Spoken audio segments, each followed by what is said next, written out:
अस्सलाम वालेकुम नाज़रीन, आऊं आहियां मोहम्मद उस्मान मल्ला। सर्वेच न्यूज़ जे सभिनी ॾिसंदड़नि खे भलीकार।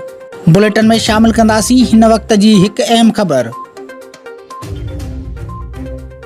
नाज़रीन, तव्हांखे कंदकोट खां ब्रेकिंग न्यूज़ ॾींदा हलूं त दुरानी महर जे कच्चे में ॾोहारियुनि जे ख़िलाफ़ हलंदड़ ऑपरेशन दौरान पुलिस ऐं ॾोहारियुनि में मुक़ाबले दौरान पुलिस एहलकार मोहम्मद तैयब गुजरानी ज़ख़्मी थी पियो आहे, जंहिंखे पुलिस एहलकारनि मोबाइल में खणाए सिविल अस्पताल कंदकोट आंदो, जिते ज़ख़्मी एहलकार के फर्स्ट एड ॾेई ख़ानगी अस्पताल मुंतक़िल कयो वियो आहे।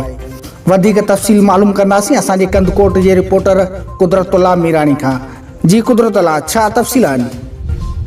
जी ओस्मान साहब, कंदकोट पुलिस थाने दुरानी महर जे कच्चे वारे इलाके में ॾोहारियुनि जे ख़िलाफ़ हलंदड़ ऑपरेशन दौरान पुलिस ऐं ॾोहरनि में मुक़ाबले दौरान पुलिस एहलकार मोहम्मद तैयब गुजरानी ज़ख़्मी थी पियो, जंहिंखे पुलिस एहलकार मोबाइल में खणाए सिविल अस्पताल कंदकोट आंदो, जिते ज़ख़्मी एहलकार के फर्स्ट एड ॾेई ख़ानगी अस्पताल मुंतक़िल कयो आहे। जॾहिं त पुलिस ऐं ॾोहारियुनि जे विच में फायरिंग जो सिलसिलो जारी आहे। एसएसपी अमजद शेख जे तर्जुमान वाक़े बाबति बयान जारी कयो आहे त पुलिस एहलकार एपीसी में पेर तिरकण सां ज़ख़्मी थियो आहे, जंहिंखे मामूली ज़ख़्म थिया आहिनि। पुलिस जे कच्चे में ऑपरेशन जारी आहे।